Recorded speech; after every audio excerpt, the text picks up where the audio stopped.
amin tadakuri jiranin bidi salami majajtadam anjara min muqlatin bidami am habadiri min tilqai kadimatin wa aumadol barku fidul ma'i min idami amin anu tasampean wong agung Imam Busairi minta dakurin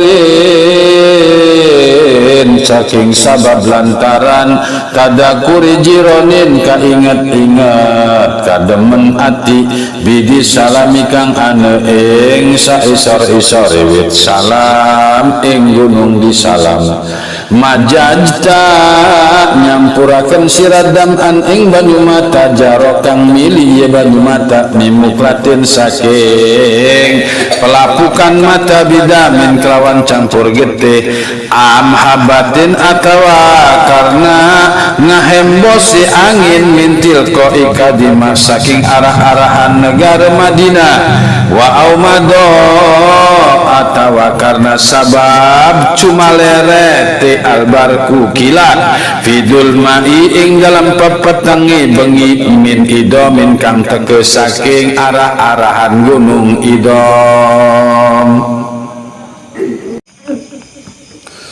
Bismillahirrahmanirrahim.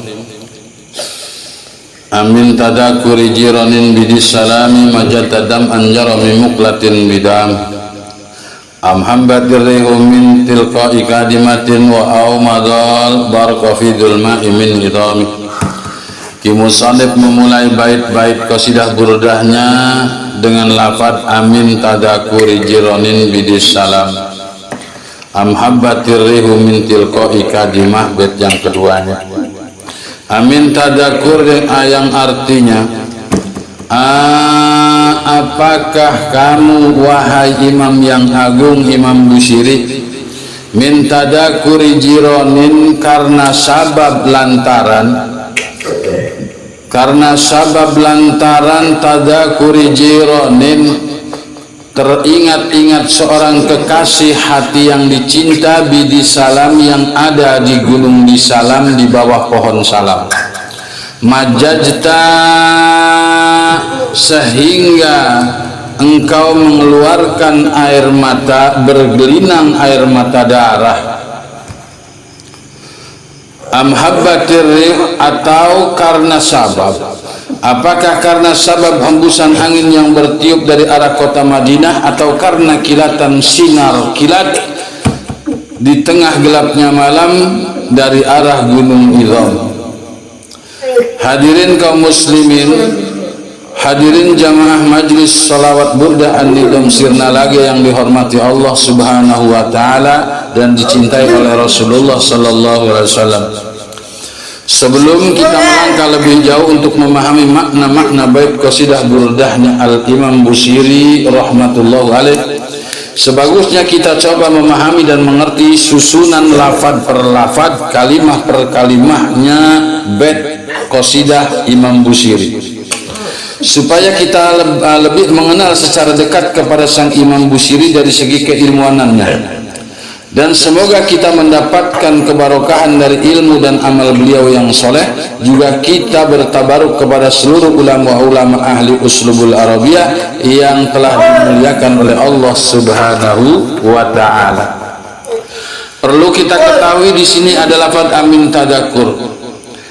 Huruf hamzah yang pada awalan lafaz atau bait amin tadakur merupakan hamzah istifham takriri, yang fungsi dan faidahnya hamzah istifham takriri adalah lihamlil muhatab alal iqrar wal i'tiraf bi amrin qad istaqara indahu subutuhu aw nafihu, yang artinya pembicaraan yang mengarah kepada tujuan ikrar dan tujuan iktiraf, yakni penetapan dan pemberitahuan kepada hal-hal yang betul-betul ada atau hal-hal yang betul-betul tidak ada. Namun hamzah yang ada pada bait amin tadakkur di sini disebut hamzah istifham takriri tapi lil tajrid, yang mafhumnya seakan-akan Imam Busairi sedang ngomong, sedang berbicara kepada dirinya sendiri, sedang bertanya kepada pribadinya sendiri tentang rasa cintanya kepada Nabi Muhammad SAW, yang padahal rasa cinta itu memang ada pada diri Imam Busairi yang telah terbukti keberadaan cintanya. Kalau anak-anak sekarang bilang, hayo ngaku, hayo ngaku, hayo ngaku, kamu menangis karena memendam rasa cinta yang dalam kepada seseorang yang biasa berteduh di bawah pohon salam di bukit di salam, ya kan? Seakan-akan bahasa itu seperti itu. Itulah makna daripada hamzah istifham yang ada pada lafaz amin tadakur. Dan min pada lafaz amin di sini adalah min huruf jar, akan tetapi di sini adalah min lil sabab, maknanya sabab karena lantaran. Sedangkan kedepannya ada lafaz tadakuri jironin.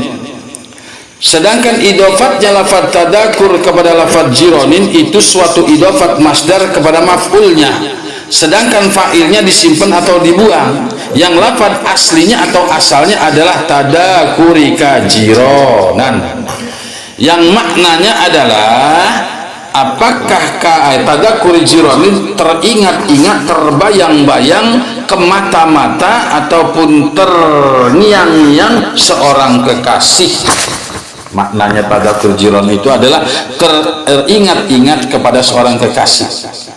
Sedangkan lafaz jiron itu bentuk jamak daripada mufradnya lafaz jarun, yang maknanya adalah tetangga. Tetapi di sini termaksudkan maknanya adalah sang kekasih. Makna di sini berarti Imam Busiri menggunakan majaz, maka di sini Imam Busiri mempergunakan majaz isti'arah tabaiyah asliyah makaniyah. Bagaimana cara mentakrir atau cara menetapkan lafaz yang jiron atau jarun tetangga bisa makna habib, yaitu artinya kekasih. Jadi subihal jaru bil habib alladhi yajtami'u wa haitsu hudifa minhal musabbah bih al jaru wa dhukiral musabbah al habib wal jami'u bainahuma al ijtima'. Jadi lafaz jarun ini diserupakan kepada kekasih yang pada sama-sama sering berkumpul dan bertemu. Yang namanya kekasih itu sering berkumpul dan bertemu, seperti tetangga pun sering berkumpul dan bertemu. Makanya di sini ada alaqah. Maka dibuanglah musabbah bihnya, yaitu lafaz jarun yang artinya tetangga, dan ditetapkanlah makna atau musabbahnya, yaitu lafaz atau makna habibi yang maknanya adalah kekasih. Jadi antara kekasih dengan tetangga itu sama-sama punya alaqah, ijtima', sering berkumpul dan bertemu. Maka sah di sini untuk membuat isti'arah tabaiyah asliyah makaniyah. Jadi kita sama-sama tahu bahwasanya antara lafaz jarun dan antara lafaz jarun dengan lafaz habibi, kekasih dan tetangga itu punya alaqah yang sama atau punya korelasi yang sama, keterkaitan yang sama, yaitu sering berkumpul, sering sagulung sageleng, sering bertemu, saling mengetahui kekurangan dan kelebihan. Sah untuk menjadikan isti'arah tabaiyah asliyah makaniyah. Dan perlu kita ketahui pula bahwasanya idofatnya lafaz tadakur kepada lafaz jiron adalah idofat ghair mahdhah. Jadi idofatnya lafaz tadakuri jironin itu adalah idofat ghair mahdhah, atau biasa yang sok disebut adalah idofat lafdiyah, bukan idofat mahdhah. Jadi lafaz tadakuri jiron itu bukan idofat mahdhah dan juga bukan idofat maknawiyah. Nah, bagaimana cara membedakan? Bagaimana kita cara membedakan idofat mahdhah dengan idofat ghair mahdhah? Itu sangat mudah dan gampang lah. Jadi bila mana ada kalimat isim sifat mulai dari isim masdar, isim fa'il, isim maf'ul atau isim musyabahat yang biasanya suka beramal seperti fiilnya, akan tetapi ia bermudhaf kepada makmulnya, yaitu kepada maf'ul atau kepada naibul maf'ilnya, maka idhofat itu disebut idhofat ghair mahdhah dan tidak mendatangkan makna hakikat mudhaf. Jadi setiap ghair mahdhah itu tidak bisa mendatangkan makna hakikat mudhaf.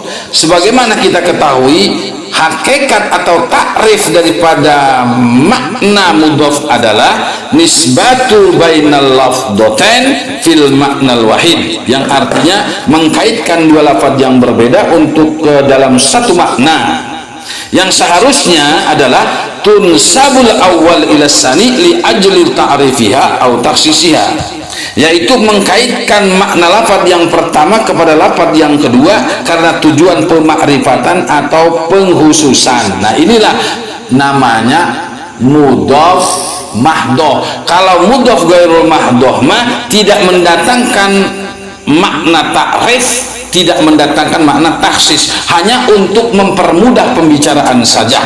Nah, itu perbedaan antara mahdhah dan ghair mahdhah.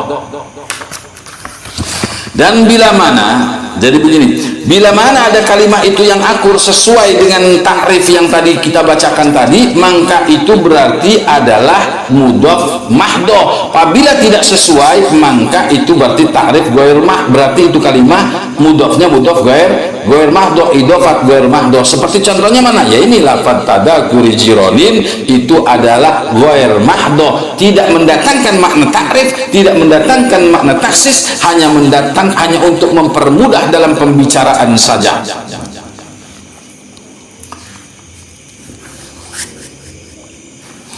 Adapun, nah, perlu kita perhatikan ke depan, di sini ada lafaz, seterusnya ada lafaz di salam. Adapun lafaz di salam pada bait ini pun terjadi majaz mursal min itlaqil mahal wa iradatil hal. Apa itu majaz mursal min itlaqil hal wa iradatil mahal? Min itlaqil mahal wa iradatil hal. Jadi yang disebutkan tempatnya, akan tetapi yang dimaksud adalah orang yang berada di tempat itu.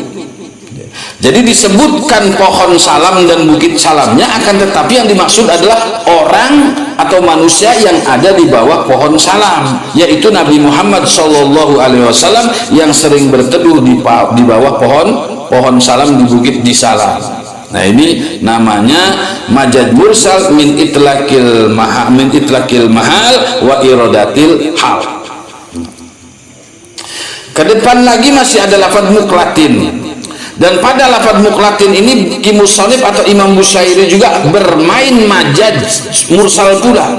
Ngan di sini majaz mursalnya lafaz muklatin itu adalah majaz mursal min itlaqil jud wa iradatil kul, yang artinya menyebutkan hitam-hitam mata, yang dimaksud adalah seluruh bola matanya. Berarti menyebutkan sebagian perkara, yang dimaksud adalah seluruh daripada perkara ini. Namanya majaz mursal min itlaqil juz wa iradatil kul.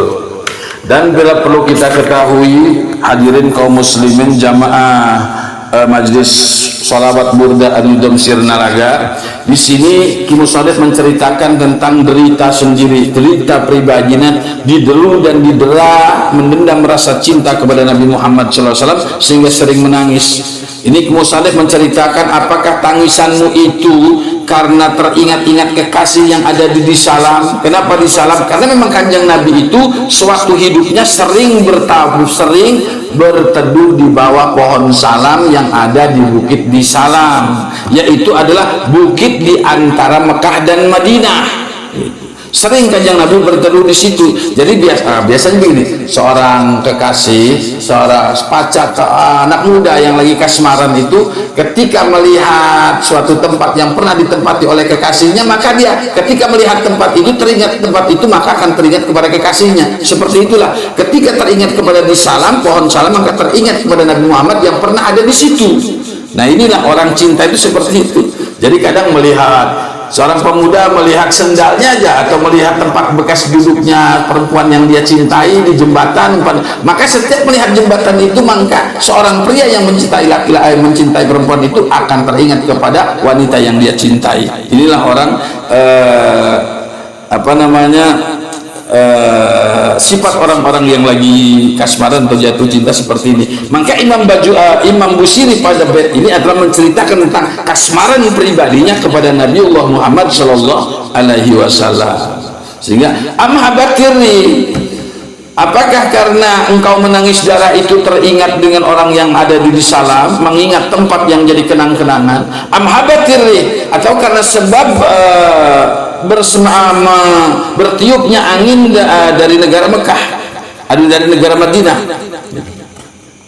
Kenapa menisbatkan seperti itu? Biasanya begini, anak muda yang lagi kasmaran, dicontoh anak muda yang lagi kasmaran atau yang lagi punya kecinta yang jauh di sana, umpama pas seorang pemuda di Serang punya kabogoh, punya kecinta atau punya pacar yaitu di Lampung, maka ketika melihat sinar-sinar yang datang dari Lampung, geledek yang datang dari Lampung, gempa yang datang dari Lampung, apapun yang datang dari Lampung, dia akan selalu teringat kepada kekasihnya yang ada di Lampung. Seperti ini. Nah, inilah dilematisnya, prihatinnya Imam Busiri saking cintanya kepada Nabi Muhammad, sehingga ketika ada kilat yang jret keluar dari Madinah pun mengingatkan dirinya kepada Nabi Muhammad sallallahu alaihi wasallam. Atau karena datang angin datang angin yang berhembus dari sebelah barat, angin yang berhembus dari Madinah, maka teringat kanjeng Nabi Muhammad. Kita juga sama, ketika kita kasmaran kepada seseorang, ketika kita mencium bau aroma atau tertiup angin yang datangnya dari utara, kebetulan kekasih kita dari utara, maka kita akan teringat seorang kekasih yang ada di sebelah utara sana.